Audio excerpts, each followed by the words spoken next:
Dear students, आज मैं आपके साथ नौ लोक प्रशासन टॉपिक डिस्कस करूंगा। जैसा कि हमने सेक्शन 1 शुरू किया है, सप्ताह में 3 दिन सेक्शन 1 होगा, 3 दिन सेक्शन 2 होगा। जून में एग्जाम है, सबको देखते हुए पूरे इश्यूज को एड्रेस करना है। जो मेरा रिक्वेस्ट है कि प्रतिदिन मैं एक टॉपिक टेकअप करता हूं और आप भी मेरे साथ उस टॉपिक को कवर कर दें। इससे होगा क्या कि समय रहते आपका पूरा जितने टॉपिक से सब कवर हो जाएंगे और आपको लास्ट आवर में प्रेशर नहीं रहेगा। ये मान के चले कि चाहे अभी जो भी स्थिति हो, एग्जाम होगा ही होगा और उसमें जो वैकेंट पद है वे भरे जाएंगे ही जाएंगे। अब ये बात अलग है कि उसमें कौन आता है, आप आ पाते हो या नहीं आ पाते हो। तो इसलिए अगर आप चाहते हो कि आपका नाम उस लिस्ट में हो तो फिर आपको इन सब चीजों पर ध्यान ना देकर केवल और केवल अपने तैयारी पर ध्यान देना चाहिए। क्लियर है? तो चले हम लोग शुरू करें नौ लोक प्रशासन पर।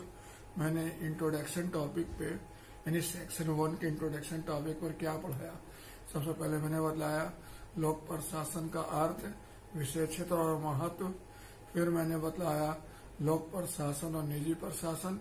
फिर बताया विकसित और विकासशील देशों में लोक प्रशासन की भूमिका। फिर बताया लोक प्रशासन विषय का उद्विकास। समझ रहे? फिर आपको मैं अभी डिस्कस करने जा रहा हूँ नौ लोक प्रशासन। क्लियर है? तो ये बड़ा इम्पोर्टेंट टॉपिक है, इसको आप ओवरलुक नहीं कर सकते हैं।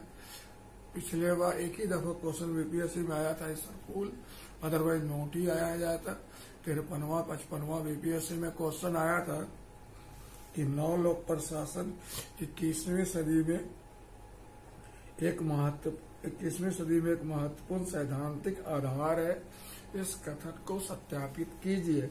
ये क्वेश्चन आया था 53वां 55वां में। New public administration is important theoretical foundation in 21st century, authenticate this statement. ठीक है, तो आइए हम लोग शुरू करते हैं नौ लोक प्रशासन। जैसा कि आप जानते हो, नौ लोक प्रशासन विषय का उद्विकास अमेरिका में हुआ है और वहां के तत्कालिक परिस्थितियों से यह व्यापक तौर पर प्रभावित होता रहा। क्लियर है? तो ऐसा सेकेंड वर्ल्ड वॉर के बाद विश्व स्तर पर व्यापक परिवर्तन देखने को मिले। जो उपनिवेशवाद था वह समाप्त हो गया, पुलिस राज का जो दौर था खत्म हो गया, उसके जगह लोक कल्याणकारी राज्य अवधारणा अपनाया गया। क्लियर है? फिर उसके बाद आप देखते हो विकासशील देशों का एक बड़े संख्या में आगमन हुआ, एशियाई अफ्रीकी देशों का। अमेरिका में भी 1950 और 60 के दशक में काफी उथल पुथल रहा। समझ रहे? तो उथल पुथल क्या था? उथल पुथल ये तो पहला ये था कि अमेरिका सहित विश्व के सभी देशों द्वारा पूंजी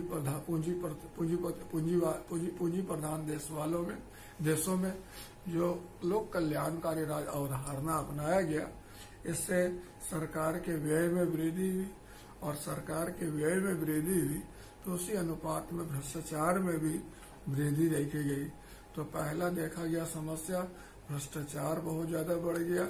दूसरा, अमेरिका में श्वेत अश्वेत विवाद बहुत ज्यादा हो गया, बेरोजगारी बहुत बढ़ गया था। अमेरिका वियतनाम से लंबे अरसे से युद्ध लड़ रहा था जिसके निरर्थक परिणाम हो रहे थे। समझ रहे हैं? इसके अलावा और क्या था?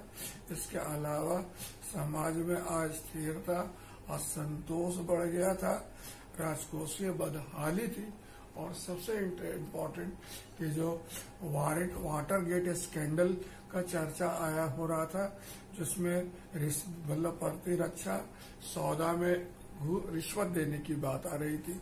इन सब कारणों से अमेरिकी समाज काफी उद्विग्न था, उथल पुथल भरा मचा था। और उस समय जो लोक प्रशासन था, जो 1887 में वुड्रो विल्सन के विचारों पर आधारित था, वह इन सब समस्याओं को एड्रेस करने में सक्षम नहीं था। तो अमेरिका के युवा प्रतिभागी जो लोग प्रशासन से जुड़े हुए थे, उनको इस बात की चिंता हुई और उन्होंने संकट से निपटने के लिए पहल आरंभ किए और उन्हीं पहल के व्यवस्थित रूप को 9 लोक प्रशासन कहा जाता है। तो 9 लोक प्रशासन के उद्विकास क्रम में कई महत्वपूर्ण भूमि चिन्ह है। तो उन भूमि चिन्हों को मैं यहाँ पर पॉइंट आउट किया हूँ। पहला हनी प्रतिवेदन 1966 ले लो, फिर फिलाडेल्फिया सम्मेलन 1967, फिर मिन्नोब्रुक सम्मेलन 1968। ये 3 जो है मेजर डेवलपमेंट हुए थे, लैंडमार्क है जिसने 9 लोक प्रशासन की उत्पत्ति में सहयोग दिया। कोई कंफ्यूजन नहीं है, समझ में आया आपको? तो 9 लोक प्रशासन की उत्पत्ति अमेरिका में हुआ है। इनफैक्ट 9 लोक प्रशासन एक अमेरिकी अवधारणा है। समझ रहे, यह अमेरिका में समझ रहे वहां के तत्कालिक परिस्थितियों से निपटने के क्रम में उत्पन्न हुआ। क्लियर है? यह 1950-60 के दशक में उत्पन्न परिस्थितियों और चुनौतियों के परिप्रेक्ष्य में प्रतिपादित हुआ। समझ रहे? और इसमें हनी प्रतिवेदन, फिलाडेल्फिया सम्मेलन, मिन्नोब्रुक सम्मेलन 1968 महत्वपूर्ण भूमि चिन्ह है। 9 लोक प्रशासन के जनक के बारे में विचारकों में एकमत का अभाव है। हालांकि डेविड वाल्डो को 9 लोक प्रशासन का जनक कहा जाता है। कुछ विचारक फ्रैंक जे मैरिनी को 9 लोक प्रशासन के जनक कहते हैं। इसके अलावा जॉर्ज फ्रेडरिक्सन, फिर आप रॉबर्ट गोलम्बस्की, ये सब भी 9 लोक प्रशासन से जुड़े महत्वपूर्ण विचारक हैं। तो जैसा कि मैं आपको बतलाया कि 1960 के दशक में अमेरिका के समाज में व्यापक उथल पुथल भरा था। समझ रहे हैं? लोक प्रशासन से लोग असंतुष्ट हैं। लोक प्रशासन से लोग अपेक्षा कर रहे थे कि वह तत्कालिक समस्याओं का निराकरण करे, लेकिन दक्षता और मितव्ययिता के मूल्यों पर जो विकसित हुआ था लोक प्रशासन, इन समस्याओं को एड्रेस करने में सक्षम नहीं था। इस कारण अमेरिका के युवा प्रतिभागियों ने हिस्सा लिया और 9 लोक प्रशासन विकसित किया। क्लियर? अब यहाँ देखते हैं कि हनी प्रतिवेदन क्या है। Very nice, very good. तो आप जानते हो अमेरिका में ये लोक प्रशासन से संबंधित सर्वाधिक महत्वपूर्ण शैक्षणिक संस्थान है, उसका नाम है ASPA, American Society of Public Administration. American Society for Public Administration ASPA ने 1966 में साइरकस विश्वविद्यालय के प्रोफेसर जॉन हनी के अध्यक्षता में एक समिति गठित किया और उसे इस बात का कार्यभार सौंपा कि पता लगाए कि क्यों लोक प्रशासन तत्कालिक परिस्थितियों को एड्रेस करने में विफल है। इसने 1966-67 में अपना रिपोर्ट दे दिया था। समझ रहे? तो इस रिपोर्ट में क्या क्या कहा गया, इस पर जरा गौर करने की जरूरत है। सबसे पहले इसने यह कहा कि लोक प्रशासन विषय क्षेत्र जो है ना, यही बहुत अस्पष्ट है, कंफ्यूजन है कि इस विषय में कौन कौन सा चीज आता है और कौन कौन सा चीज नहीं आता है। दूसरा चीज इसने बताया कि लोक प्रशासन के सिद्धांत और व्यवहार में गैप है, यानी कि जो कॉलेज में पढ़ाए जा रहे हैं, यूनिवर्सिटी में पढ़ाए जा रहे हैं विषय, और जो व्यवहार में देखने को मिल रहा है, दोनों के बीच में कोई तालमेल नहीं है। तीसरा इसने बताया कि लोक प्रशासन से जुड़े जो शैक्षणिक संस्थान है, वहाँ संसाधनों का घोर अभाव है। मेरी बात समझ रहे? लोक प्रशासन से जुड़े संस्थानों का क्या है? संस्थानों में संसाधनों का अभाव है। और चौथा, जो लोक प्रशासन से जुड़े प्रतिभागी लोग भी है, जो लोग इनसे शोध अनुसंधान कार्य से जुड़े हुए हैं, उनके लिए भी कोई आजीविका या भविष्य नहीं है। इन सब कारणों से क्या हो रहा था कि लोक प्रशासन शैक्षणिक जगत में पिछड़ रहा था और शैक्षणिक जगत में पिछड़ने के कारण व्यवहारिक परिप्रेक्ष्य में उत्पन्न समस्याओं को एड्रेस करने में सक्षम नहीं था। और उसी को करेक्ट करने के लिए हनी प्रतिवेदन में कुछ रिकमेंडेशन भी दिया गया। जैसे इसने कहा कि लोक प्रशासन का विषय क्षेत्र व्यापक बनाया जाए, नंबर 1। दूसरा, इसने कहा कि लोक प्रशासन के विषय क्षेत्र विधायिका, कार्यपालिका, न्यायपालिका को मिलाया जाए। तीसरा, इसने कहा कि लोक प्रशासन विषय को प्रोत्साहित करने के लिए एक राष्ट्र स्तर पर संस्था स्थापित किया जाए। चौथा, इसने कहा लोक प्रशासन विषय के संवर्धन के लिए निजी क्षेत्र और दूसरे क्षेत्रों से धन का संग्रह किया जाए। समझ रहे? और चौथा, इसने कहा कि लोक प्रशासन में सिद्धांत और व्यवहार के बीच दूरी को पाटने का प्रयास किया जाए। क्लियर है? तो 4 रिकमेंडेशन क्या था? पहला, लोक प्रशासन के विषय क्षेत्र को व्यापक बनाया जाए। नंबर 2, लोक प्रशासन विषय को प्रोत्साहित करने के लिए, आगे बढ़ाने के लिए एक राष्ट्रीय लोक सेवा आयोग या प्राधिकरण स्थापित किया जाए। फिर लोक प्रशासन विषय को प्रोत्साहित करने के लिए, संवर्धित करने के लिए, संसाधन संपन्न करने के लिए विभिन्न क्षेत्रों से, निजी क्षेत्रों से संसाधन जुटाया जाए। और चौथा, लोक प्रशासन के सिद्धांत और व्यवहार के बीच जो गैप है उसको पाटने का प्रयास किया जाए। क्लियर है? हनी प्रतिवेदन कब आया था? 1966 में आया था। हनी कौन थे? तो हनी का पूरा नाम जॉन हनी है, जो सिराकस विश्वविद्यालय में लोक प्रशासन के प्रोफेसर थे। और इन्हें आस्पा ने कार्यभार सौंपा था और कहा था कि आप अमेरिका में उत्पन्न जो लोक प्रशासन में जो समस्या देखने को मिल रहा है उसके संबंध में सुझाव दें। ठीक है? 1967 में फिलाडेल्फिया सम्मेलन हुआ। इस सम्मेलन का अध्यक्षता किसने किया था? चार्ल्स वर्थ ने किया था। समझ रहे? इस सम्मेलन का आयोजन किसने किया था? अमेरिकन पॉलिटिकल साइंस काउंसिल द्वारा, एसोसिएशन द्वारा किया गया था। अमेरिकन पॉलिटिकल साइंस काउंसिल द्वारा किया गया था। समझ? इसका उद्देश्य क्या था? इसका उद्देश्य था हनी प्रतिवेदन पर विचार करना, क्योंकि हनी प्रतिवेदन में कुछ ऐसे अनुशंसाएं किए गए थे जो काफी सनसनीखेज थे, जो काफी महत्वपूर्ण थे। उस पर विचार करने के लिए, उस पर वर्कआउट करने के लिए मतलब सम्मेलन का आयोजन आवश्यक था। इसलिए अमेरिकन पॉलिटिकल साइंस काउंसिल द्वारा, समझ रहे हैं, यूएस काउंसिल द्वारा क्या हुआ? एक सम्मेलन का आयोजित किया गया जिसके अध्यक्ष चार्ल्स वर्थ हैं, जेम्स चार्ल्स वर्थ। और इस सम्मेलन का उद्देश्य हनी प्रतिवेदन की अनुशंसाओं पर विचार करना था। तो हनी प्रतिवेदन में क्या विचार किए? जो फिलाडेल्फिया सम्मेलन में क्या क्या विचार किया गया? तो सबसे पहला जो सबसे इम्पोर्टेंट विचार किया गया कि लोक प्रशासन का विषय क्षेत्र को स्पष्ट किया जाए। नंबर 1, लोक प्रशासन के विषय क्षेत्र को स्पष्ट किया जाए। नंबर 2, इसे राजनीतिक विज्ञान और प्रबंध दोनों से अपने दायरे को परिभाषित करते हुए अलग विषय के रूप में उद्विकसित करने का प्रयास किया जाए। समझ रहे हैं क्या कहने का मतलब हुआ? दूसरा क्या हुआ कि जो इसका जो मैंने आपको कल ही बताया कि लोक प्रशासन पर 2 विषयों का गहरा प्रभाव है। एक है राजनीतिक विज्ञान का और दूसरा है प्रबंध का। तो इन दोनों के कारण इसका एक पृथक विषय के रूप में पहचान धूमिल होता रहा है। तो इस सम्मेलन में यह कहा गया कि लोक प्रशासन को राजनीतिक विज्ञान और प्रबंध दोनों से अपने संबंध को क्या कर लेना चाहिए? स्पष्ट कर लेना चाहिए। इसके अलावा इसने क्या बताया कि लोक प्रशासन के सिद्धांत और व्यवहार दोनों में नैतिकता पक्ष को शामिल किया जाना चाहिए। हमारे एथिकल कंसिडरेशन को शामिल किया जाना चाहिए।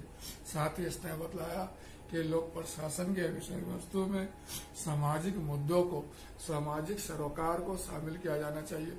जो समाज में ज्वलंत मुद्दे हैं, जो समाज में समस्याएं हैं, उसको भी एड्रेस करना चाहिए। इसके अलावा इसने लोक प्रशासकों को व्यावसायिक प्रशिक्षण संस्थानों में प्रशिक्षण देने की बात कही कि लोक प्रशासन के जो लोक प्रशासक लोग हैं उनको कहाँ पर ट्रेनिंग मिलना चाहिए? व्यावसायिक प्रशिक्षण केंद्र में। क्लियर? इसके अलावा इसने लोक प्रशासन के विषय और व्यवहार दोनों में, समझ रहे हैं, विषय और व्यवहार दोनों में नैतिक पक्ष, समसामयिक पक्ष इत्यादि को शामिल करने की आवश्यकता पर बल दिया। तो अगर आप मेरे से पूछे 5 पॉइंट फिलाडेल्फिया सम्मेलन के बारे में, तो मैं बतलाऊंगा यह सम्मेलन 1967 में जेम्स चार्ल्सवर्थ के अध्यक्षता में आयोजित हुआ था, जिसका उद्देश्य हनी प्रतिवेदन की अनुशंसाओं पर विचार करना था। पहला पॉइंट। दूसरा, इस सम्मेलन में लोक प्रशासन को राजनीति विज्ञान और प्रबंध दोनों से अपने संबंध स्पष्ट करने के लिए कहा गया। नंबर 3, इस सम्मेलन में लोक प्रशासन के विषय क्षेत्र को व्यापक बनाने का अनुशंसा किया गया और इसके अंतर्गत विधायिका और न्यायपालिका दोनों को शामिल करने की आवश्यकता पर बल दिया गया। चौथा, लोक प्रशासन के सिद्धांत और व्यवहार दोनों में क्या चीज किया गया? नैतिक पक्ष और सामाजिक समसामयिक मुद्दों को शामिल करने की आवश्यकता पर बल दिया गया और लोक सेवकों को व्यावसायिक प्रशिक्षण संस्थानों में प्रशिक्षण दिए जाने की आवश्यकता पर बल दिया गया। तो यह क्या था? फिलाडेल्फिया सम्मेलन था जो 1967 में संपन्न हुआ था। क्लियर? अब आते हैं 1968 में जो मिन्नाब्रुक सम्मेलन हुआ। इसको आप प्रथम मिन्नाब्रुक सम्मेलन भी कह सकते हो। यह पहला सम्मेलन था, क्योंकि 3 सम्मेलन अब हो चुका है, तो इसलिए अब यह कहना जरूरी हो गया पहला, दूसरा, तीसरा।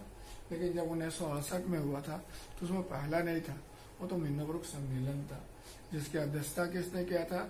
डिवाइट वाल्डो ने किया था। क्लियर है? इस सम्मेलन का उद्देश्य क्या था? नव लोक प्रशासन के स्वरूप का रूपरेखा निर्धारित करना। यह सम्मेलन बड़ा इम्पोर्टेंट सम्मेलन था।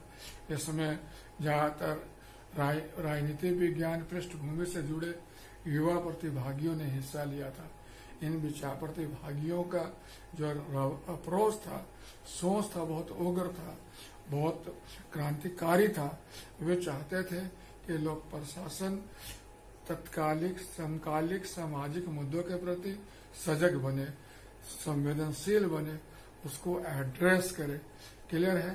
तो आप देखते हैं कि इस सम्मेलन में लगभग कहा था 40 प्रतिभागियों ने हिस्सा लिया था, जो सब युवा थे और राजनीतिक विज्ञान पृष्ठभूमि से जुड़े हुए थे, और डिवाइड वाल्डो ने इसकी अध्यक्षता की थी। क्लियर है? इस सम्मेलन में क्या क्या अनुशंसा किया गया? सबसे पहला इस सम्मेलन का अनुशंसा था राजनीति प्रशासन विवाहीकरण के स्थान पर लोक नीति प्रक्रिया को अपनाया जाए। पहला क्या चीज था? लोक प्रशासन के में राजनीति प्रशासन विवाहीकरण को डिस्कार्ड कर दिया जाए, अस्वीकार कर दिया जाए और इसके जगह लोक नीति प्रक्रिया को अपनाया जाए। नंबर 2, इसमें कहा गया कि लोक प्रशासन में समसामयिक मुद्दों को जगह दिया जाए। नंबर 3, लोक प्रशासन के सिद्धांत और व्यवहार दोनों में नैतिक पक्ष को जगह दिया जाए, नैतिकता पक्ष को। फिर इस सम्मेलन में कहा गया कि लोक प्रशासन के आकार को तर्क संगत बनाया जाए और इसमें जो अनावश्यक पद है उसको निकाल बाहर किया जाए। समझ रहे? चौथा, इस सम्मेलन में विकास पर बल नहीं दिया गया, बल्कि विकास के साथ परिवर्तन जो होता है उस परिवर्तन पर भी फोकस करने के लिए बल दिया गया। इस सम्मेलन में सक्रिय और सजग नागरिकता पर बल दिया गया कि नागरिक कैसा हो? सजग हो, सक्रिय हो, पैसिव नहीं हो, उदासीन नहीं हो, नकारात्मक नहीं हो, बल्कि क्या हो? सकारात्मक हो। समझ? इसके अलावा और क्या बताइए? इसके अलावा लोक प्रशासन के आधार को तर्कसंगत बनाने का इसमें बल दिया गया। समझ रहे? तो इसका मेरे को फिर से अगर बतलाना पड़े 5 पॉइंट प्रथम मिन्नाब्रुक सम्मेलन के बारे में, तो मैं ये बतलाऊंगा। यह सम्मेलन डिवाइड वाल्डो की अध्यक्षता में समझ रहे आयोजित हुआ, जिसमें 40 से अधिक युवा राजनीतिक विज्ञान की पृष्ठभूमि से जुड़े प्रतिभागियों ने हिस्सा लिया, जिनका अप्रोच उग्र और क्रांतिकारी था। नंबर 1। नंबर 2, इसमें राजनीति प्रशासन विवाहीकरण के स्थान पर नीति प्रक्रिया को अपनाने पर बल दिया गया, लोक नीति प्रक्रिया। तीसरा, इस सम्मेलन में लोक प्रशासन में समझ रहे सिद्धांत और व्यवहार दोनों में नैतिक पक्ष पर विचार करने पर बल दिया गया। चौथा, इस सम्मेलन में लोक प्रशासन के आकार को तर्क संगत बनाने की आवश्यकता पर बल दिया गया। इस सम्मेलन में सजग और सक्रिय नागरिकता पर बल दिया गया। इस सम्मेलन में विकास के साथ साथ परिवर्तन पर भी बल दिया गया। केवल विकास ना दर्शाया जाए बल्कि उसका परिवर्तन भी दर्ज हो। इसके अलावा इस सम्मेलन में आपको मैंने बताया कि लोक प्रशासन के विषय वस्तु में समसामयिक मुद्दों को शामिल करने का बल दिया गया। इस प्रकार मिन्नोब्रुक सम्मेलन 1988 में 68 में जो संपन्न हुआ था, उसने पारंपरिक लोक प्रशासन को एक तरह से साइड कर दिया, पारंपरिक लोक प्रशासन को एक तरह से दरकिनार कर दिया और इसके जगह नव लोक प्रशासन का नींव रखा, जो आगे 1971 में 2 किताबें प्रकाशित हुई, उसमें और ज्यादा बल पाया। 1971 में फ्रैंक जे मैरनी की पुस्तक आया था। क्या किताब का नाम था? Towards a new public administration A मिन्नोब्रुक perspective. याद रखिए किताब जरूरी रखना। किसका नाम था? फ्रैंक जे मैरनी की पुस्तक towards a new public administration A मिन्नोब्रुक perspective. और दूसरा डिवाइड वाल्डो की पुस्तक public administration the times of turbulence. ये 2 किताबें आए। एक किताबों का नाम याद रखिएगा। 1980 में एक किताब और आया जॉर्ज फ्रेडरिक्सन द्वारा, जिसका नाम था न्यू पब्लिक एडमिनिस्ट्रेशन। इन सभी पुस्तकों में नव लोक प्रशासन के बारे में व्यापकता से वर्कआउट किया गया है। क्लियर है? There is no confusion. तो नव लोक प्रशासन समझ में आ गया मोटा मोटी। तो नव लोक प्रशासन में जैसा कि यहाँ तक मेजर हनी प्रतिवेदन, फिलाडेल्फिया सम्मेलन और प्रथम मिन्नोब्रुक सम्मेलन 1968 और 2 किताबों का प्रकाशन 1971 में हुआ। क्लियर? नव लोक प्रशासन में आप देखते हो कुछ प्रतिलक्ष्य और कुछ लक्ष्य को चिन्हित किया गया। लक्ष्य का मतलब क्या होता है और प्रतिलक्ष्य का मतलब क्या होता है? लक्ष्य का मतलब होता है जिसे प्राप्त करना है और प्रतिलक्ष्य का मतलब क्या होता है? जिसे खारिज करना है। यानी नव लोक प्रशासन में कई चीजों को खारिज कर दिया गया जिसे प्राप्त नहीं करना, और दूसरा कई चीजों को चिन्हित किया गया है जिसे प्राप्त करना है। तो रॉबर्ट गोलम्बस्की ने 3 ऐसे प्रतिलक्ष्य को चिन्हित किया। पहला का नाम है एंटी पोस्टिविस्टिक, दूसरा का नाम है एंटी टेक्निकल और तीसरा का नाम क्या है? Anti hierarchic. देखना पड़ेगा। पॉजिटिव और नॉर्मेटिव 2 कंसिडरेशन होते हैं। मतलब पॉजिटिव का मतलब होता है जो एक्चुअल है और नॉर्मेटिव का मतलब होता है जो होना चाहिए। समझ रहे हैं? तो एंटी का मतलब उसको खारिज कर रहा है, यानी जो है उसको ये खारिज करता है। यानी अगर असमानता है तो ना होना चाहिए बल्कि समानता होना चाहिए, तो इसको ये खारिज करता है। तो जो है उसको खारिज करना, इसी को हम लोग क्या बोलते हैं? Anti positivistic. इसको आप एंटी का मतलब और पॉजिटिविस्टिक का मतलब क्या समझ लो? व्यवहारवाद समझ लो। तो या जो व्यवहार में उस समय सब चीजें एग्जिस्टिंग थी उसको खारिज करता है। ये मूल्य निरपेक्ष लोक प्रशासन की परिभाषा को क्या करता है? खारिज करता है। ये राजनीतिक प्रशासन द्विभाषीकरण की अवधारणा को खारिज करता है। यह मनुष्य के बारे में जो निश्चयात्मक दृष्टिकोण था उसको खारिज करता है। उस समय यह सब प्रिवेलिंग था, यह सबको ये खारिज करता है।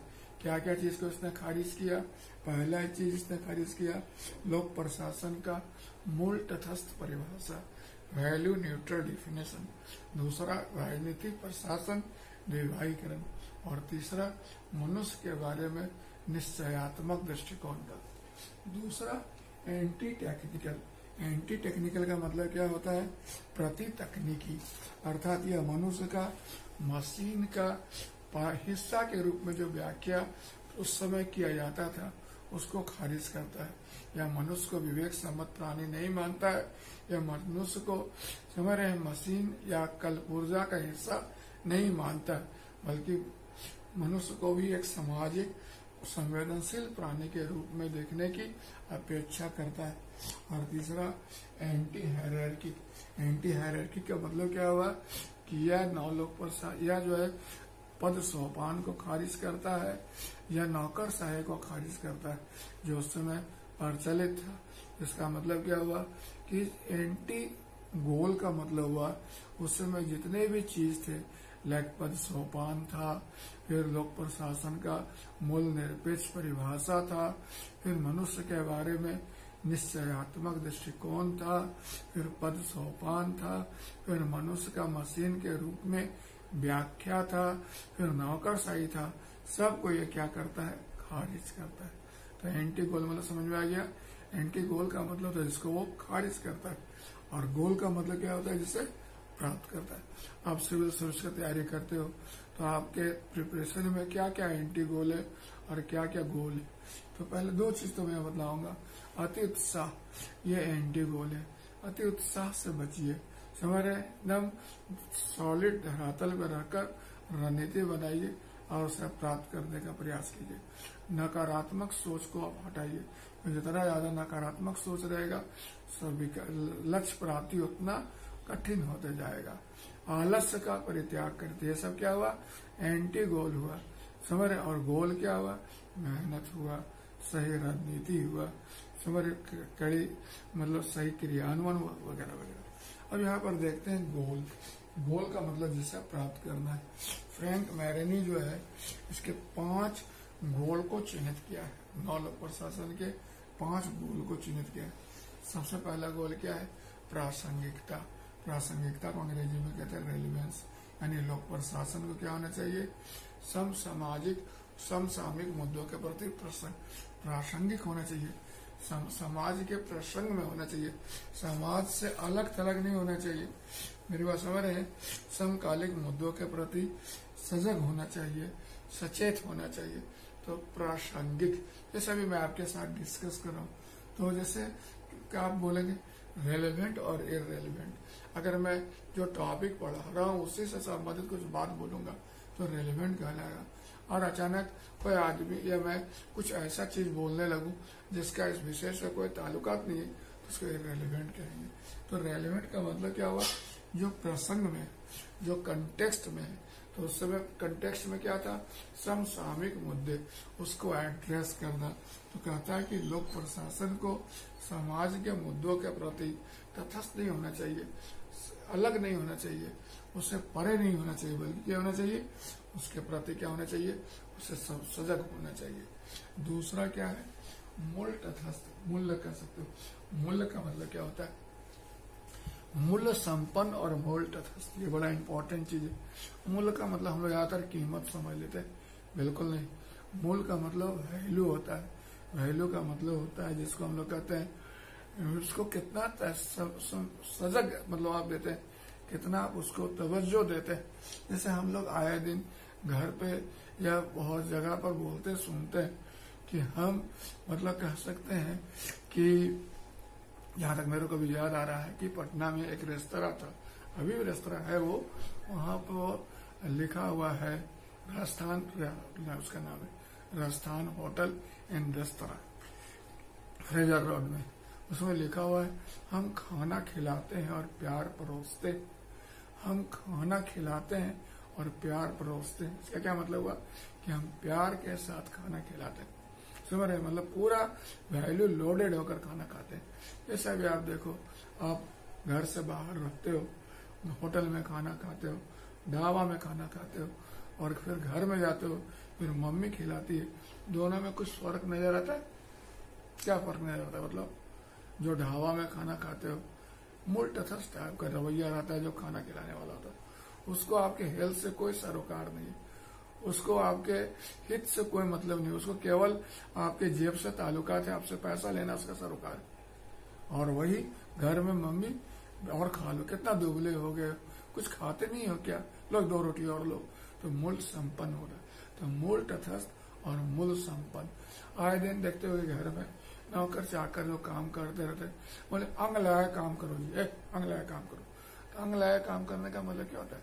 थोड़ा इन्वॉल्व होकर काम करो, थोड़ा अपना समझ के काम करो, थोड़ा उसको बचा कर काम करो। और मूल तटस्थ का मतलब क्या हुआ? अंग नहीं लगेगा तो क्या होगा? काम बिगड़ गया। आप उसको बर्तन धोने के लिए बर्तन तोड़ दिया और रॉकरी तोड़ दिया, जैसा जनरली अक्सर देखने को मिल रहा है। तो मूल तटस्थ का मतलब हुआ उससे अलग हो रहना। मूल्य संपन्न मतलब उससे जुड़कर काम करना, अंग लगाकर काम करना, जिसको आप कर सकते हो। तो मूल्य का मतलब क्या हुआ? इसका मतलब हुआ कि नौ लोक प्रशासन को या लोक प्रशासन को चाहिए कि समाज में जो कमजोर वर्ग है, शोषित वर्ग है, दलित वर्ग है, उसके प्रति आप सकारात्मक सोच रखिए, उसके प्रति झुकाव आपका होना चाहिए, अभिनति होना चाहिए। तीसरा क्या है? परिवर्तन के बारे में बोलता है कि लोक प्रशासन के बाद से अपेक्षा करता है कि वह समाज में परिवर्तन का भी कर्ता बने, वह यथास्थितिवाद को बनाए रखने को ना सोचे, क्योंकि यदि यथास्थितिवाद एक लंबे अरसे तक रह जाता है तो अपने इर्द गिर्द क्या करता है? वह निहित स्वार्थ विकसित कर लेता है और फिर वह परिवर्तन का विरोध करने लगता है। इसलिए क्या होना चाहिए कि इसमें परिवर्तन होना चाहिए। तो यह नौ लोक प्रशासकों से अपेक्षा करता है कि वह परिवर्तन का चैंपियन बने, वह समाज के कमजोर और दुर्बल वर्गों के हितों के चैंपियन बने। तो नौ लोक प्रशासन में परिवर्तन की आवश्यकता पर बल दिया गया है। चौथा क्या है? चौथा है अभिग्राही। ये नागरिक को अभिग्राही समझकर, मूल्यवान ग्राहक समझकर सेवा देने की बात करता है। समझ रहे हैं? यह उम्मीद करता है या अपेक्षा करता है कि लोक प्रशासन न केवल लोगों को सेवा दे, गुणवत्तापूर्ण सेवा दे, बल्कि उन्हें अपना पक्ष रखने का, उन्हें भी अपना विचार रखने का अवसर दे। तो यहाँ पर बड़ा इम्पोर्टेंट क्लाइंट ओरिएंटेशन, ग्राहक देवो भव। जैसे हम बोलते हैं ग्राहक देवो भव का मतलब क्या? ग्राहक देवता होते हैं। जनता जनार्दन है। जनता जनार्दन का मतलब क्या? जनता स्वामी। महात्मा गांधी ने कहा था कि जैसे लोक प्रशासन के समक्ष यदि कोई व्यक्ति आता है और कोई सेवा के लिए कहता है तो यह मत समझिए कि आप उस पर कल्याण कर रहे हो, आप उसका भला कर रहे हो, बल्कि आप ये समझे वो आपको सेवा का अवसर दिया। अदरवाइज उसके पास और भी ऑप्शन थे जो आपके पास नहीं भी आ सकता था। अगर ये बात अभी आपको समझ में नहीं आ रहा तो उन सब क्षेत्रों में चले जहां पर आज बहुतंत्रीय व्यवस्था काम कर रहा है। आज जैसे कोई बैंक सोचती है कि हम पब्लिक को सेवा देकर उसका भला कर रहे हैं, तो इस गलत फहमी में मत रहे, क्योंकि पब्लिक के पास बहुत ऑप्शन है। आपके बैंक में नहीं जाके किसी दूसरे बैंक में जा सकता है, तीसरे बैंक में जा सकता है, फॉरेन बैंक में जा सकता है। समझ रहे हैं? तो ये जो है कि आप उसको न केवल बेहतर सेवा दे, बल्कि उसने अपना पक्ष रखने का अवसर भी दे। तो ये कहलाता है क्लाइंट ओरिएंटेशन। क्लियर है? चौथा, पांचवा सामाजिक समानता। ये बड़ा इम्पोर्टेंट है। इनफैक्ट अमेरिका में सामाजिक असमानता, जो असमानता जो है ना, वहाँ के शासन व्यवस्था का प्रतिफल है। क्योंकि अमेरिका पूंजीवादी देश है जहाँ निजी क्षेत्र और बाजार बड़ी महत्वपूर्ण भूमिका निभाती है। तो वहाँ क्या होता है? डार्विन का सिद्धांत बड़ा महत्वपूर्ण रूप से लागू होता है। जो सबल होते हैं, जो सशक्त होते हैं, जो सक्षम होते हैं, वे सर्वाइव कर जाते हैं, और जो कमजोर होते हैं वह छूट जाते हैं, पिछड़ जाते हैं।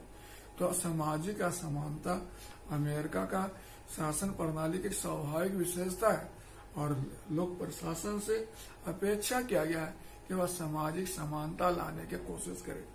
समझ रहे हैं? फिर जॉर्ज फ्रेडरिक्सन इसके बड़ा हितैषी है। जॉर्ज फ्रेडरिक्सन कहते हैं कि लोक सेवकों को समाज में कमजोर वर्गों के हितों का चैंपियन के रूप में काम करना चाहिए। जॉर्ज फ्रेडरिक्सन कहते हैं कि वह लोक प्रशासन या लोक प्रशासक जो समाज के कमजोर वर्गों के लिए जो प्रयास किए जा रहे हैं उस प्रयासों को विफल करता है, तो आप मान ले कि वह भी दुर्बल वर्गों के वंचन का, दुर्दशा का समान रूप से भागीदार है। समझ रहे? तो ये बड़ा इम्पोर्टेंट चीज जॉर्ज फ्रेडरिक्सन ने क्या कहा है। तो 5 चीज कौन कौन हुआ? पहला चीज हुआ प्रासंगिकता, दूसरा चीज क्या हुआ? मूल्य, तीसरा चीज क्या हुआ? परिवर्तन, चौथा चीज क्या हुआ? अभिग्राही, और पांचवा सामाजिक समानता। वैसे एक लाइन वगैरह आपसे पूछना पड़े तो क्या बतलाओगे?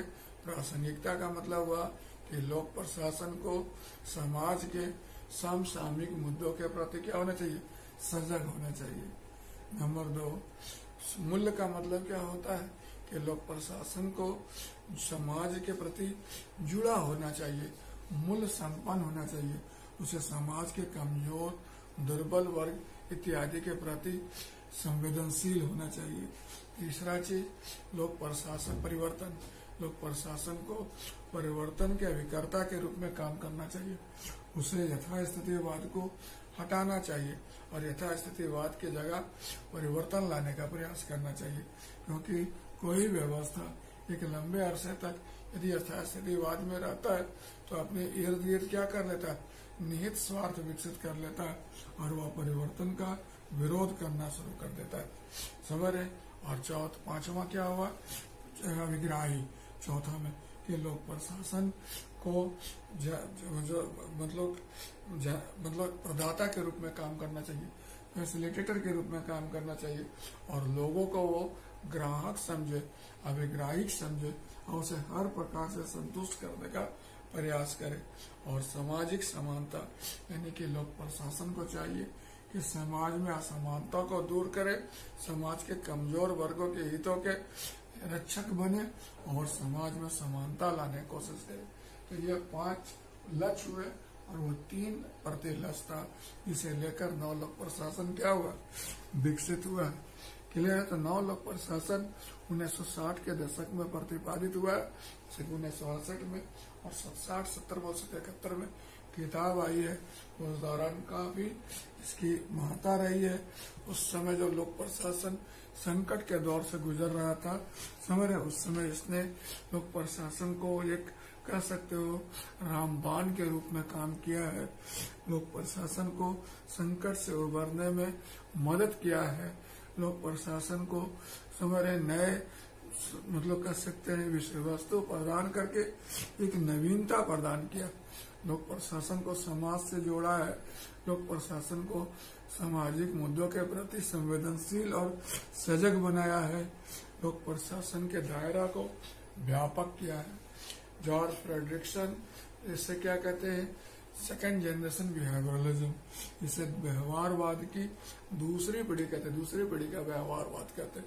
मतलब ऐसा व्यवहारवाद जिसमें लोक प्रशासन सजग है, सक्रिय है, संवेदनशील है और वह समाज के मुद्दों के प्रति, आवश्यकताओं के प्रति, प्राथमिकताओं के प्रति संवेदनशील है। So this is basic point. तो 9 लोक प्रशासन जो है 70 के दशक में मतलब अमेरिका में प्रतिपादित हुआ और संकट के दौर से गुजर रहे लोक प्रशासन के लिए महत्वपूर्ण मतलब कह सकते हो आधार सामग्री प्रदान किया है। समझ रहे, यह जो है मतलब कह सकते हैं कि लोक प्रशासन में नवीनता का संचार किया है, नए मूल्य को इसने प्रदान किया है। अब लोक प्रशासन का मूल्य दक्षता मितव्ययता नहीं रहा, यथास्थितिवादी नहीं रहा, पर पद सोपान नहीं रहा, बल्कि इस जगह क्या हो गया, प्रासंगिकता हो गया, परिवर्तन हो गया, मूल्य संपन्न हो गया, अभिग्राही हो गया और सामाजिक समानता क्या हो गया, इसका मुख्य सरोकार हो गया। क्लियर है। तो 9 लोक प्रशासन जैसा कि आप जानते हो 21वीं सदी में मतलब जो लोक प्रशासन उभरा उसके लिए एक आधार प्रदान किया, सैद्धांतिक पृष्ठभूमि प्रदान किया। हालांकि कुछ एक मुद्दे पर इसकी आलोचना भी हुई है, तो हम लोग यहाँ देखना चाहते हैं क्या क्या आधार है जिस पर 9 लोक प्रशासन की आलोचना हुई। तो सबसे ज्यादा 9 लोक प्रशासन की आलोचना होती है कि इसने विषय को क्या कर दिया है, उग्र बना दिया है, इसने विषय को उग्र बना दिया है। नंबर 2, इसने लोक प्रशासन में भ्रम की स्थिति उत्पन्न कर दी है। समझ, इसने लोक प्रशासन में कंफ्यूजन क्रिएट कर दिया। कुछ आलोचक बोलते हैं कि लोक प्रशासन ने 9 लोक प्रशासन ने जो लक्ष्य तय किया है वह प्राप्त करने योग्य नहीं है, वह प्राप्त नहीं हो सकता है। समझ रहे, कुछ लोग आलोचक का यह भी मानना है कि लोक प्रशासन राजनीति विज्ञान के क्षेत्र में अतिक्रमण कर दिया है। ये जो सामाजिक समानता वगैरह क्षेत्र लोक प्रशासन का नहीं है, ये किसका क्षेत्र है, राजनीति विज्ञान का है। ये राजनीति विज्ञान के क्षेत्र में अतिक्रमण किया है। कुछ लोग बोलते हैं कि यह केवल बोलने चालने में क्रांति है, अदरवाइज कार्य व्यवहार में तो वही है, ये पुराना है। It is revolution in words only. ये केवल बोलने का मतलब कह सकते हो, ये बोलने चालने के लिए क्रांति है, अदरवाइज व्यवहार में कुछ है नहीं। लेकिन इन आलोचना 5 आलोचना फिर से मैं आपको समरी मतलब रिव्यू करने के लिए बोला। 5 आलोचना बोलो। पहला विषय को उग्र बना दिया। दूसरा, राजनीति विज्ञान के क्षेत्र में अतिक्रमण कर दिया। तीसरा, भ्रम की स्थिति उत्पन्न कर दिया। चौथा, समझ रहे हैं, दुरा लक्ष्य तय किया है जो प्राप्त होना नहीं। अब 5वां बोलो, ये केवल शब्दों में क्रांति है, वास्तव में ऐसा कुछ है नहीं। तो ये सब के बावजूद नव लोक प्रशासन जो है वह आपको लोक प्रशासन के लिए, लोक प्रशासन विषय के विकास के क्रम में महत्वपूर्ण सैद्धांतिक आधार प्रदान किया है। 1970 के दशक में जो लोक प्रशासन का विकास हुआ है अमेरिका में, वह नव लोक प्रशासन के मूल्यों पर हुआ है और ये आगे बढ़ा है। और 1990 के दशक में जो नव लोक प्रबंध आया है उसको यह सैद्धांतिक आधार प्रदान किया है। जैसा देखे मैंने आपको बताया 1968 में पहला मिन्नोब्रग सम्मेलन हुआ था, समझ रहे हैं। तो उसके ठीक 20 वर्ष बाद 1988 में द्वितीय मिन्नोब्रग सम्मेलन आयोजित हुआ। इस सम्मेलन का उद्देश्य क्या था? इस सम्मेलन का उद्देश्य यही था कि गत 20 वर्षों में नव लोक प्रशासन की क्या उपलब्धि रही है और फिर जो 80 के दशक में जो नए समस्या और नए मुद्दे उभर रहे हैं उससे लोक प्रशासन को कैसे और अधिक मतलब अस्त्र शस्त्र संपन्न किया जाए। इस सम्मेलन का दस्ता जॉर्ज फ्रेडरिक्सन ने किया था। समझ रहे, इस सम्मेलन में क्या क्या खासियत रही? सबसे पहला खासियत यह था कि इस सम्मेलन में केवल राजनीति विज्ञान के प्रतिभागी हिस्सा नहीं लिए थे, बल्कि विभिन्न सामाजिक व्यवहारिक विज्ञान के प्रतिनिधि इसमें आज शामिल हुए थे। दूसरा, इसमें और क्या खासियत था? इसमें जो लोग आए हुए थे, जो प्रतिभागी थे, उनका व्यवहार बहुत सौम्य था, उग्र नहीं था, क्रांतिकारी नहीं था, बल्कि बहुत सौम्य और बहुत व्यवहारिक था, सकारात्मक था। तीसरा क्या देखते हैं, इसमें मतलब लोक प्रशासन में समझ रहे मतलब अद्यतन मुद्दों को शामिल करने की आवश्यकता पर बल दिया गया। जैसे सामाजिक क्षमता निर्माण करने के लिए स्वैच्छिकवाद को प्रोत्साहन करने के लिए सारे लोक प्रशासन द्वारा थर्ड पार्टी की भूमिका निभाने के लिए राज्य की भूमिका को कम करने, रोल बैक करने की आवश्यकता पर बल दिया गया। समझ रहे, तो जो द्वितीय मिन्नोब्रग सम्मेलन हुआ था, इस सम्मेलन में जो वर्चुअली मेन थ्रस्ट ये था कि 80 के दशक में, अगर आपको याद होगा, अगर अमेरिकी व्यवस्था को अगर आप नोट करें, उसके बाद शुरू हो गया जिसको हम लोग कहते थे रिगनॉमिक्स कहते थे। रोनाल्ड रेगन अमेरिका के राष्ट्रपति बने थे और उन्होंने तत्कालिक लोक प्रशासन में व्यापक परिवर्तन की शुरुआत की थी, जिसको रिगनॉमिक्स नाम दिया गया था। इधर इंग्लैंड में भी मार्गरेट थैचर जो थी, उसने भी तत्कालिक लोक प्रशासन में कई परिवर्तन करने की संकेत दिए थे, जिसको थैचरिज्म कहा जाता था। थैचरिज्म मतलब समझ थैचरवाद। उस समय हमारे जो मनमोहन सिंह जो भारत के वित्त मंत्री थे उस समय उनका अपना कुछ विचार आया अर्थव्यवस्था को दुरुस्त करने के लिए, शासन व्यवस्था को दुरुस्त करने के लिए, जिसको मनमोहनिक्स कहा जाता था उस दौरान। क्या तो मैं आपको ये बतला रहा था कि जो 80 के दशक में परिवर्तन होना शुरू हो गया था, हमारे महान परिवर्तन दस्तक देना शुरू कर दिया था। तो उसी के मद्देनजर 1988 में सम्मेलन हुआ था कि 20 वर्षों में नव लोक प्रशासन ने क्या पाया और फिर आगे उसे क्या करना है, इस पर वर्कआउट किया गया। अगर आप मेरे से 5 पॉइंट बोले जो द्वितीय मिन्नोब्रग सम्मेलन से संबंधित हो तो इसके बारे में बतलाऊंगा। या पहला, प्रथम मिन्नोब्रग सम्मेलन के ठीक 20 वर्ष बाद हुआ, जिसका उद्देश्य गत 20 वर्षों में 9 लोक प्रशासन की उपलब्धियों का समीक्षा करना और मतलब कर सकते हो अद्यतन समस्याओं के प्रति लोक प्रशासन को सजग और सचेत करना था। नंबर 2, इसकी अध्यक्षता जॉर्ज फ्रेडरिक्सन ने किया था। समर और इसमें विभिन्न पृष्ठभूमि के सामाजिक व्यवहारिक विज्ञान के प्रतिभागियों ने हिस्सा लिया था, जिनका नजरिया क्या था, सौम्य और व्यवहारिक था। तीसरा, इस सम्मेलन में राज्य की भूमिका को कम करने, समझ रहे लोक प्रशासन का भूमिका और कार्य को समेटने और बाजार और निजी क्षेत्र की भूमिका को बढ़ाने की आवश्यकता पर बल दिया गया। चौथा, इस सम्मेलन में समझ रहे राज्य को या लोक प्रशासन को थर्ड पार्टी की भूमिका निभाने की बात कही गई कि वह अब परोक्ष से पीछे हट के प्रत्यक्ष से पीछे हट के परोक्ष में आ जाए और वह फैसिलिटेटर और मतलब ऑर्गेनाइजर की भूमिका निभाए और बाजार और निजी क्षेत्र को आगे काम करने का मौका दे। इस सम्मेलन में स्वैच्छिकवाद की आवश्यकता पर बल दिया गया कि वह समाज में लोगों को खुद आगे आने के लिए प्रोत्साहित करे, एनजीओ, सब समाज इत्यादि को प्रोत्साहित करने का प्रयास करे। क्लियर है?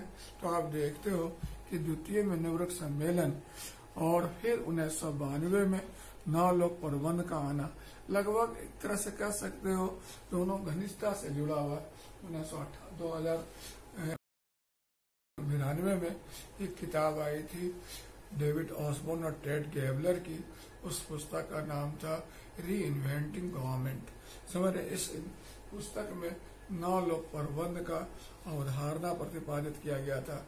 9 लोक प्रबंध कहते हैं, समझ रहे, यह लोक प्रशासन का नया रूप है। समझ रहे, इसमें एलपीजी यानी कि उदारीकरण, वैश्वीकरण, निजीकरण के आलोक में लोक प्रशासन को रीडिफाइन किया गया था। इसमें बाजार को महत्वपूर्ण भूमिका देने, समझ रहे, निजी क्षेत्र को महत्वपूर्ण भूमिका सौंपने, राज्य की भूमिका को कम करने, लोक प्रशासन के कार्य क्षेत्र को कम करने पर बल दिया गया था। इसमें कहा गया था हमें अधिक शासन की जरूरत नहीं है बल्कि बेहतर शासन की जरूरत है। समझ रहे, इसमें 3 E's पर बल दिया गया था, इकोनॉमी, इफिशियंसी और इफेक्टिवनेस। इसमें राज्य और अर्थव्यवस्था के नियमन के संबंध में, समाज और अर्थव्यवस्था के नियमन के संदर्भ में राज्य और लोक प्रशासन को जो भूमिका थी उसको रीडिफाइन करने की कोशिश किया गया और बाजार और निजी क्षेत्र को जगह दिया गया। समझ रहे, 9 लोक प्रबंध समझ रहे हैं। उसी के साथ ही आप समझ सकते हो उद्यमशील सरकार अवधारणा के साथ ही आप देखते हो 21वीं सदी में लोक प्रशासन प्रवेश किया है। समझते, 21वीं सदी में जब लोक प्रशासन प्रवेश किया था तो क्या क्या था। विकासशील देशों में 1992 में विश्व बैंक ने सुशासन अवधारणा दिया था, जो प्रत्यक्ष अप्रत्यक्ष रूप से अमेरिका जैसे देशों के लिए भी प्रासंगिक था। अमेरिका में 1992 में 9 लोक प्रबंध अवधारणा और उद्यमशील सरकार की अवधारणा प्रतिपादित हुआ। 1990 के दशक में ही सूचना प्रौद्योगिकी के विस्तार की वजह से बड़े पैमाने पर सूचना मतलब कह सकते हो ई शासन जैसे नवाचार का शुरुआत हुआ और इन्हीं सब को लेकर 21वीं सदी में लोक प्रशासन ने प्रवेश किया। तो जो 21वीं सदी में जो लोक प्रशासन रहा उसके पीछे मुख्य प्रेरणा स्रोत क्या रहा, तो इसके पीछे मुख्य प्रेरणा स्रोत रहा 9 लोक प्रशासन। 9 लोक प्रशासन ने जो पृष्ठभूमि तय किया बनाया था वही पृष्ठभूमि आगे चलकर 9 लोक प्रबंध, उद्यमशील सरकार वगैरह या फिर सुशासन, श्रेष्ठ अभिशासन, ये सब आवश्यकता को, ये सब नए अवधारणा को जन्म दिया। तो आप देखते हो कि 2000 मतलब 21वीं सदी में जो 9 लोक प्रशासन आया है वह कहाँ से, लोक प्रशासन जो आया वह किससे प्रेरित होकर आया, 9 लोक प्रशासन से प्रेरित होकर आया है और उसका जो सैद्धांतिक पृष्ठभूमि है वह 9 लोक प्रशासन द्वारा दिया गया है। 2008 में फिर 2004 में आप देखते एक और कंसेप्ट आया, इसको 9 लोक सेवा उपागम कहते हैं। तो 9 लोक सेवा उपागम 9 लोक प्रबंध का पुरस्कृत रूप है। इसमें कहा गया है कि जनता को आप ग्राहक ना समझे, जनता को आप भेदभावपूर्ण व्यवहार ना करें, बल्कि जनता को मूल्यवान नागरिक समझे। जो सेवा उनको दिया जाना है वह उनका अधिकार है और आपको आपका कर्तव्य है कि उन्हें वो सेवा, गुणवत्तापूर्ण सेवा प्रदान करें।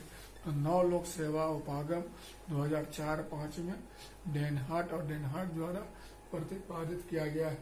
क्लियर है। 2008 में 13वें मिन्नोब्रुक सम्मेलन हुआ। यह मिन्नोब्रुक सम्मेलन ठीक द्वितीय सम्मेलन के 20 वर्ष बाद हुआ और इसमें भी विभिन्न प्रतिभागियों ने हिस्सा लिया और इसका उद्देश्य क्या था? 21वीं सदी में जो उभर रहे मुद्दे थे उनको एड्रेस करना था। इस सम्मेलन का अध्यक्षता कौन किया था? लियरी रोज एम मैरी, समझ, लियरी रोज एम मैरी ने किया था, समझ रहे। और इस सम्मेलन में मतलब लोक प्रशासन का फिर नया परिभाषा ढूंढना, लोक प्रशासन के सिद्धांत और व्यवहार के विषय में के बीच में जो कह सकते हैं दूरी है उसको पाटना, लोक प्रशासन को अमेरिका के संकीर्ण क्षेत्रवाद से बाहर निकालकर इसे वैश्विक रूप प्रदान करना और लोक प्रशासन में समसामयिक मुद्दे जैसे सूचना प्रौद्योगिकी हो गया, नेटवर्किंग हो गया, समझ रहे, कारपोरेट गवर्नेंस हो गया, जेंडर कंसर्न हो गया, यह सबको शामिल करना। तो इस प्रकार आप देखते हो कि 2008 में जो सम्मेलन हुआ उस सम्मेलन में 3-4 चीजें उभर कर सामने आया। 5 पॉइंट में बोलता हूँ। पहला पॉइंट, यह 20 वर्ष के बाद सम्मेलन की जो परंपरा थी उसी के दिशा में एक कड़ी है। इसके अध्यक्षता कौन थे? लियरी और रोजमेरी, समझ रहे, रोजमेरी और लियरी, यस, रोजमेरी ओ लियरी थे। इस सम्मेलन में विभिन्न पृष्ठभूमि के लोगों ने हिस्सा लिया था। इस सम्मेलन में लोक प्रशासन का नया परिभाषा ढूंढने की आवश्यकता पर बल दिया गया था। इस सम्मेलन में लोक प्रशासन को अमेरिका के क्षेत्रवाद से बाहर निकालकर अंतर्राष्ट्रीय स्वरूप देने की आवश्यकता पर बल दिया गया था। इस सम्मेलन में लोक प्रशासन के सिद्धांत और व्यवहार में सूचना प्रौद्योगिकी, नेटवर्किंग, निगमित सामाजिक जवाबदेही, जेंडर कंसर्न, इकोलॉजिकल कंसर्न इत्यादि को शामिल करने की आवश्यकता पर बल दिया गया था, समझ रहे। तो इस प्रकार आप देखते हो कि जो 9 लोक प्रशासन का जो आगमन हुआ वह न केवल 21वीं सदी में जो डेवलपमेंट हुआ उसको आधार प्रदान किया, बल्कि उससे जुड़ा हुआ 9 लोग जो मिन्नोब्रुक सम्मेलन जो हर 20 वर्ष पर होता रहा वह उसको और क्या किया है? निरंतरता प्रदान किया है। तो आपका लो 2 चीज यहाँ पर इम्पोर्टेंट हो गया। पहला चीज हो गया 9 लोक प्रशासन। 9 लोक प्रशासन ने 21वीं सदी के लोक प्रशासन को आधार प्रदान किया।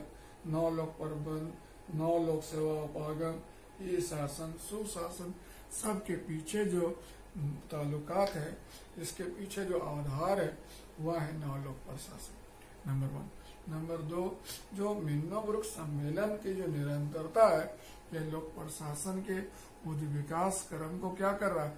प्रत्यक्ष रूप से प्रभावित कर रहा है और लोक प्रशासन विषय में अद्यतन मुद्दों को शामिल करने और इसे और अधिक समसामयिक बनाने, प्रासंगिक बनाने के दिशा में महत्वपूर्ण योगदान दे रहा है।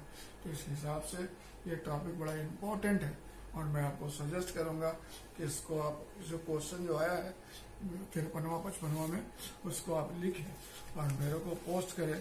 क्वेश्चन यही था कि 9 लोक प्रशासन जो है, क्वेश्चन क्या था? क्वेश्चन था कि 9 लोक प्रशासन 21वीं सदी में महत्वपूर्ण सैद्धांतिक आधार है, इसको सत्यापित करना है। इसको लिखेंगे और मेरे को पोस्ट करेंगे। Okay, all the best, thanks.